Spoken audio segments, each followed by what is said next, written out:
आप एक बेहतर जीवन के लिए जब आप एक खेल खेलते हो तो या तो आपको जीत होती है और नहीं तो आपको हार होती है। बीच में कुछ भी नहीं होता, या तो ऊपर नहीं तो नीचे, बीच में कुछ भी नहीं होता।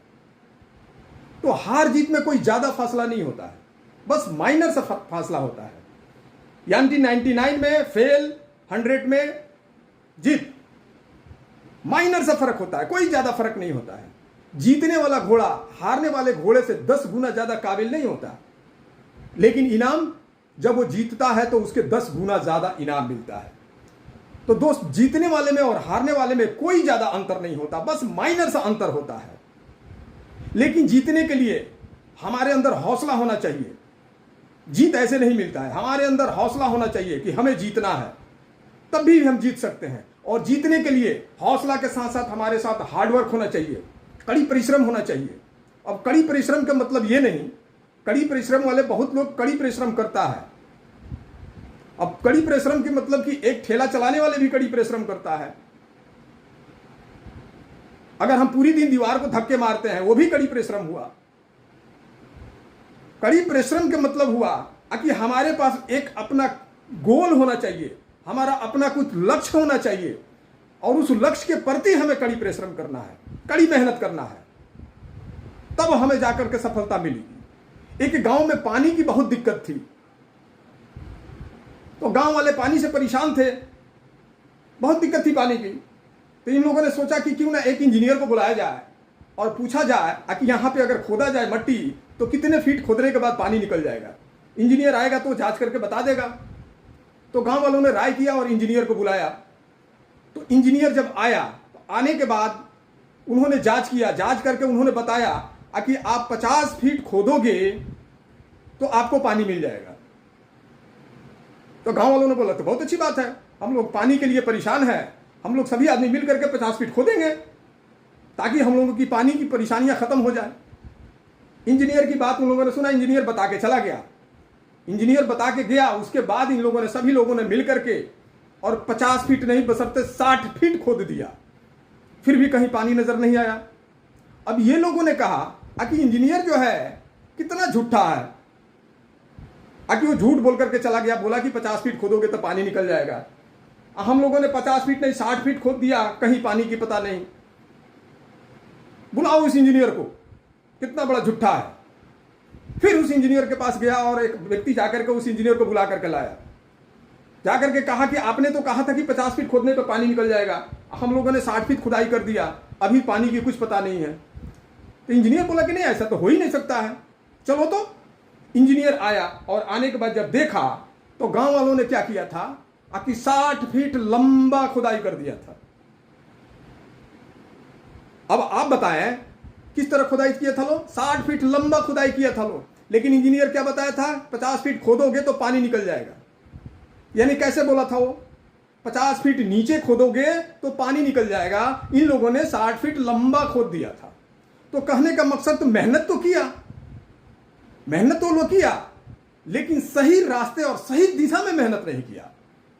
अगर वो सही दिशा में मेहनत करता, उस इंजीनियर की गाइडलाइन में रह करके अगर समझ करके वो मेहनत करता, तो शायद 50 फीट में पानी उन लोगों को मिल जाता। तो मेहनत तो किया, लेकिन उस मेहनत का कोई परिणाम उन लोगों को नहीं मिला। तो कहने का मकसद है कि मेहनत करें, मेहनत चाहिए। हमें किसी भी फील्ड में सफल होना है तो हमें बिना मेहनत का नहीं होगा। हमें सफलता चाहिए तो हमें हार्डवर्क की जरूरत है। हार्डवर्क के साथ साथ हमें स्मार्ट वर्क की भी जरूरत है। सिर्फ हार्डवर्क से नहीं होने वाला है, हमें स्मार्ट वर्क भी चाहिए। लेकिन एक चीज ध्यान रखें कि जब आप किसी नए क्षेत्र में भीड़ से अलग हट करके जब आप मेहनत करना चाहोगे, अपना खुद का कोई रास्ता बनाना चाहोगे, तो भीड़ जो है वो आपको आसानी से आगे बढ़ने नहीं देगी। सैकड़ों लोग आपकी टांग को पकड़ के खींचने वाले मिलेंगे, और वो कौन होंगे? जो आपको जानते होंगे, जो आपका दोस्त होगा, जो आपका रिश्तेदार होगा, जो आपके चाहने वाला होगा, वही आपके लिए मुश्किल बन जाएगा जब आप उससे अलग होकर के आप जिंदगी में कुछ अपना अलग एक रास्ता बनाना चाहोगे। तो ये सारी मुश्किलें आएगी। स्वामी विवेकानंद ने कहा था कि जब आप अपना खुद का कोई नया रास्ता बनाना चाहोगे, भीड़ से अलग काम करोगे, अपना खुद का पहचान बनाना चाहोगे, तो 3 स्टेप आएंगे। पहला स्टेप होगा कि लोग आपको आलोचना करेगा, तरह तरह की बातें कहेगा, आपसे कम कहेगा लेकिन इधर उधर घूम के ज्यादा कहेगा, तो आपको उसको सहन करना पड़ेगा, उस आलोचना को बर्दाश्त करनी पड़ेगी अगर आप जीवन में सफल होना चाहते हैं। तो पहला स्टेप आलोचना। दूसरा स्टेप करेगा, क्या करेगा वो लोग, जब आप आलोचना से भी नहीं मानोगे तो फिर वो लोग विरोध करेगा। विरोध का मतलब आप समझ रहे हो, तरह तरह की रास्ते में मुश्किलें खड़ा करने की कोशिश करेगा, तरह तरह की बाधाएं खड़ा करेगा। वो कौन होंगे, वो सब आपके चाहने वाले होंगे। जब आप इसे भी बर्दाश्त करते हो तो आपको तीसरा स्टेप आता है कि वो लोग जिन्होंने आलोचना किया, विरोध किया, वही लोग आपको सपोर्ट करेंगे और वही लोग कहेंगे कि मुझे मालूम था कि तुम सफल हो जाओगे। वही लोग आपको सपोर्ट करेंगे और आपको सफलता की तरफ आगे बढ़ा देंगे।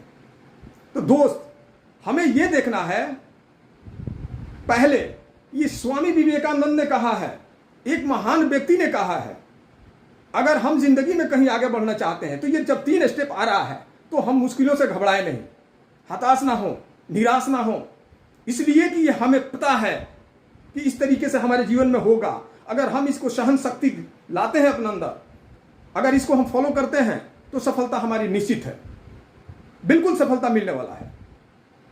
और निराशावादी लोगों से सावधान रहे।